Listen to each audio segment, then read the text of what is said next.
listening to The Kula Ring, a podcast made for manufacturing marketers. Here are Carman Perry and Jeff White. Welcome to The Kula Ring, a podcast for manufacturing marketers brought to you by Kula Partners. My name is Jeff White, and joining me today is Carman Perry. Carman, how are you doing, sir? I am happy to be here. Good to be chatting with you once again. Indeed. And I think today's show is going to be hopefully interesting for our listeners. And today's show, what we want to talk about is kind of if there is a golden rule to optimizing a marketing and sales process for B2B manufacturers. Yeah, and anybody that has ever worked at Kula Partners for the last more than a decade will have heard me say this, which is start from the money and work back. Now, Sounds simple. what do I mean? Sounds simple. So what do we mean by that? So I guess it's probably helpful if we just kind of talk through some kind of more obvious examples and then maybe move to some more nuanced ones. But first and foremost, I guess the most obvious one that comes to my mind is e-commerce. Now, I have a good friend who owns a conversion rate optimization agency focused on working with e-commerce brands. In no way am I trying to suggest that he should throw away his practice and obey this one golden rule. But John, if you're listening, This is for you. I think this does apply, which is to say, if you're optimizing an e-commerce environment, start from the money and work back. Start from the checkout and work back. Now, what do I mean? Well, if the checkout is busted and the homepage is busted, I'm saying fix the checkout first and do the homepage second or later. But and going further, if the product page layout is not performing, but your checkout is, well, then start at the product page. Like it's the next closest thing conceivably to the money. Does that make sense, Jeff?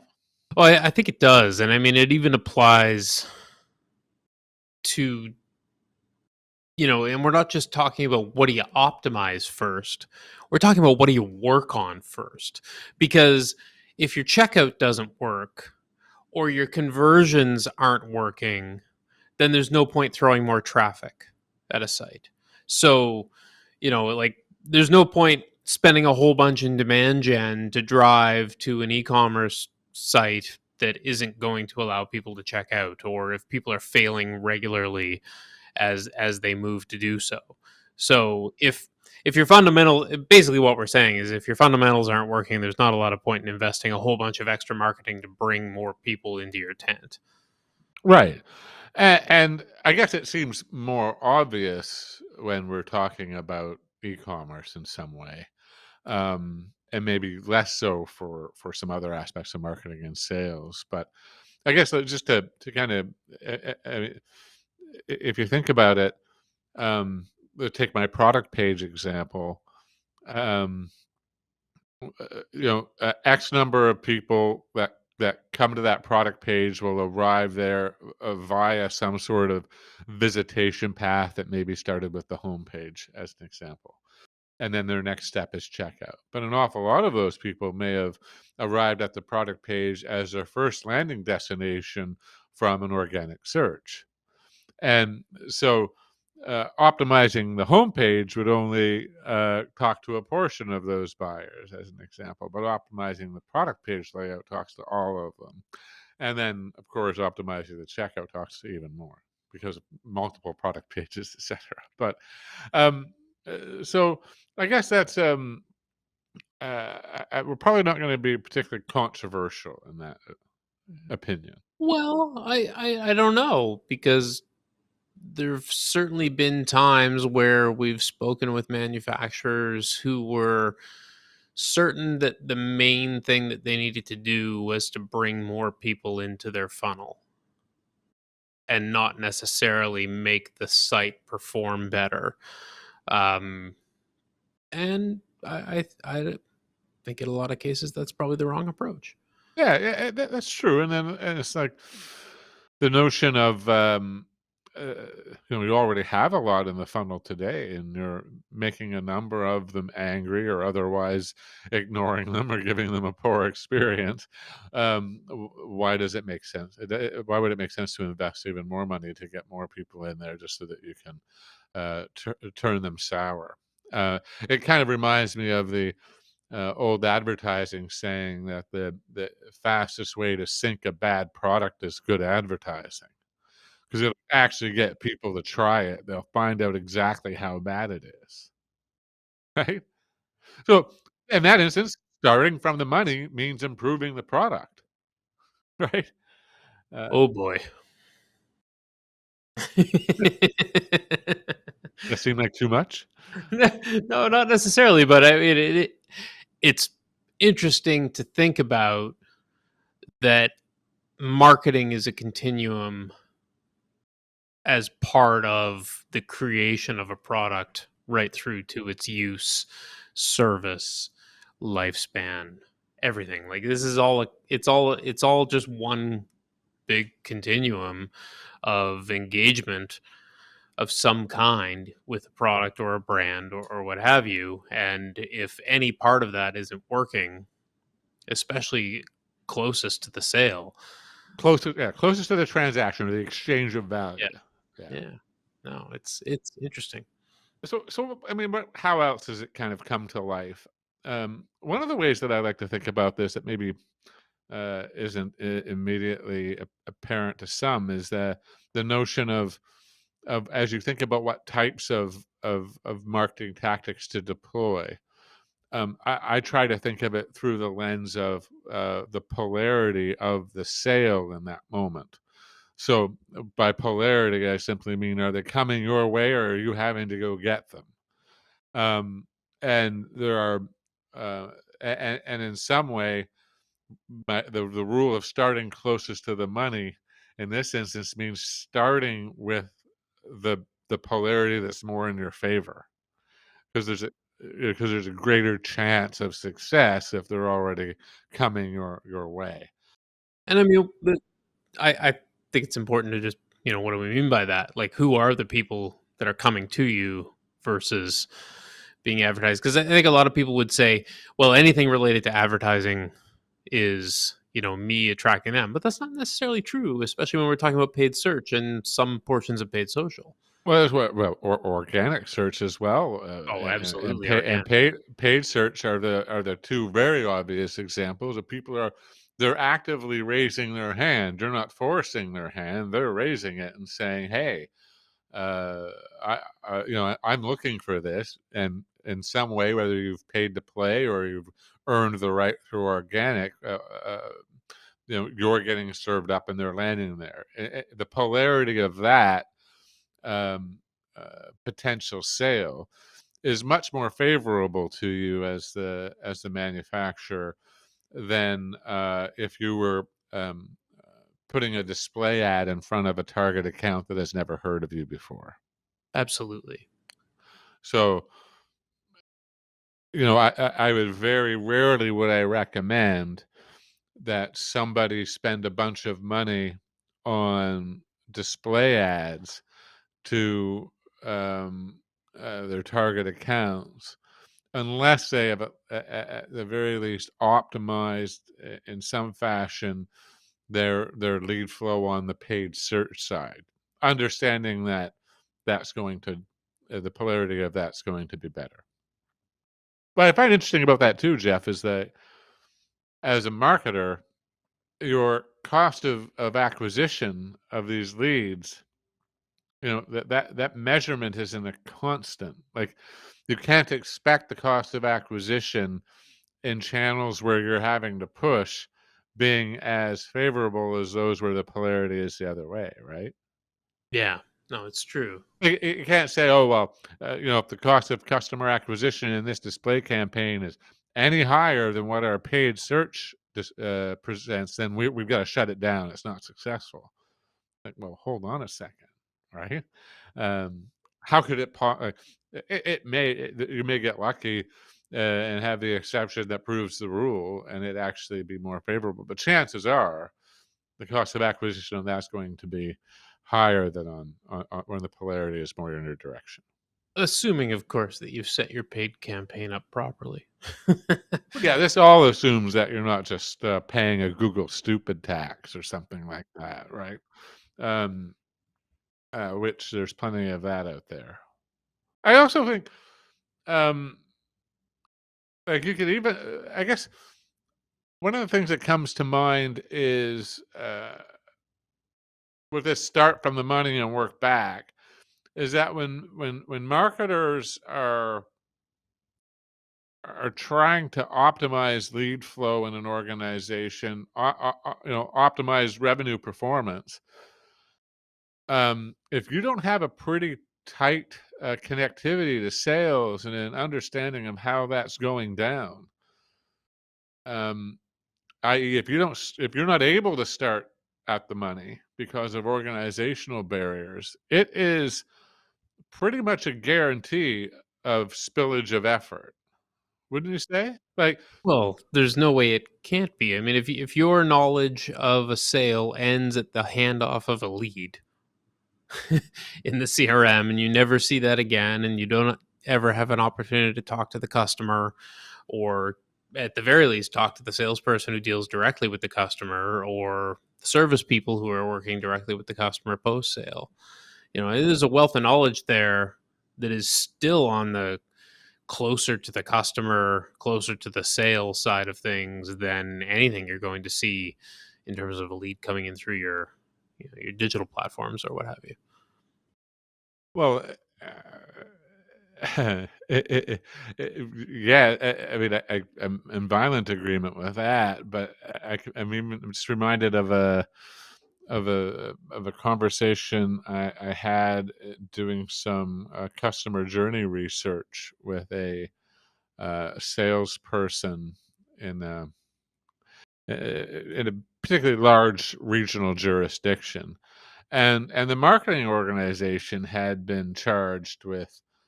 Um, they obviously wanted to increase their sale in this particular category, and the salesperson kind of repped a few different kind of lines that the manufacturer produced, and so here's this whole marketing initiative around trying to understand the customers better, trying to build out a better buying journey, on and on and on. And I talked to the salesperson, and the salesperson's like, "Yeah, I don't even sell that product. I don't even talk about it. Um, I don't seek out those accounts. Anytime that I'm in a competitive situation for that product, essentially we lose because their competitor was better known and had better pricing support in that market. So it's like, well, my goodness, it seems like there's an awful lot of things we need to fix before we worry about how many more customers we're attracting in that market. Because like they're showing any ones that should show up at the door, our salesperson isn't even calling them back. I mean, this is for the entire European region. I mean, it's not like there's just like, oh, well, you're missing out on like northwestern Maine or something. Like, that is a big market, and so the inability for the marketing organization to be able to start close to the money before going down this path, there's a real kind of negative impact of that, right? I mean, there's money spent, there's effort put out that frankly is going to land on. It's just going to. Well, I don't know whether you say land on deaf ears. Probably not the right way to phrase, but whatever. Oh, and I mean that's interesting. To land on deaf ears would be to suggest that it's you're not going to reach anybody. But in reality, if you're investing in marketing and then not fulfilling it all the way through to the sale, then it's not that it's landing on deaf ears. it's actually landing on people who are interested in hearing from you, and then they're being disappointed because you're not following through. Yeah, yeah, yeah, yeah. Yeah, it's almost like even worse, right? I think it is. I think it Yeah. is. Yeah, we brought you in here and then we just sort of ignored you. So a couple of other areas where I kind of just think of, I guess the one that's kind of a fun one to think of. I used to be involved in politics way back in the day, and of course, fundraising is a key part of political endeavor. And look, there's a number one rule of political fundraising, which is, frankly, start at the money and work back. And start at the money in political fundraising means start with the people who have given you money before and then work back from there. I remember one political consultant said, never insult a campaign donor by only asking them for money once. Never assume they don't believe in the cause so much that they're going to want to give again. Like, never assume that they don't want to do that. Which is like, obviously, you kind of see how they were trying to twist things, but it's true. I mean, anytime you deploy an ask against net new potential supporters that have never donated before, you're going to get less uptake than what you're going to get if you're going back to the same well. Now, of course, you can go back to that well until it's dry. You can exhaust it, but most people wouldn't think, a lot of, when you apply that from a marketing lens, a lot of people, they're not at all at risk of exhausting their existing relationships by trying to sell into them more. No, no. I mean, expanding share of wallet, especially through things like using service organizations who are already embedded with a happy customer, you know, and using them to upsell to the next level service plan or maintenance or parts warranties or what have you. I mean, those are golden opportunities for almost any manufacturer to take advantage of, and that's all close to the money. Exactly, and in this instance, it's, we say, close to the value creation, close to the transaction. Well, kind of what's closer to that in some way than when your people are on site at a customer's plant working. That's pretty close to where that value is being created, and it's also where it's easiest to transition the conversation to to expanding the relationship. Of course, you have to then arm oftentimes more technical service people to have what kind of seemed maybe to them to be sales-esque conversations. Um, and this doesn't maybe come without some impact on the sales organization if they sell by commission, et cetera, as well. So there's making this a reality isn't easy, but I think the example is a great one. Yeah, for sure. And, not necessarily directly related to fundraising or investment or things like that, but certainly, where your mind goes when you're talking about being close to that customer.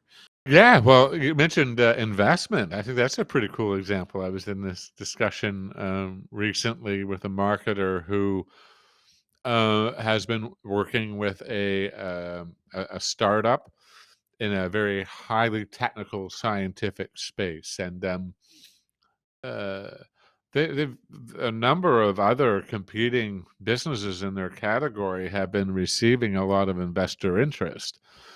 And so it's left them kind of scratching their head about why maybe their approaches to VCs have not been going as well. And the marketer learned just prior to sharing this story with me that after more than a year of bringing new investors, new potential VCs to the table, they've finally have learned what the company founder was saying in the room. I think they basically have gotten feedback about what the pitch was, and it's not good. So, as much as the marketer had tried to shape up that pitch with presentation decks and things of that sort to help support it, guide it, in this instance, the founder is fairly closed in terms of kind of holding that close to their chest. And in those rooms where the marketer wasn't present, we learned that things weren't going particularly well.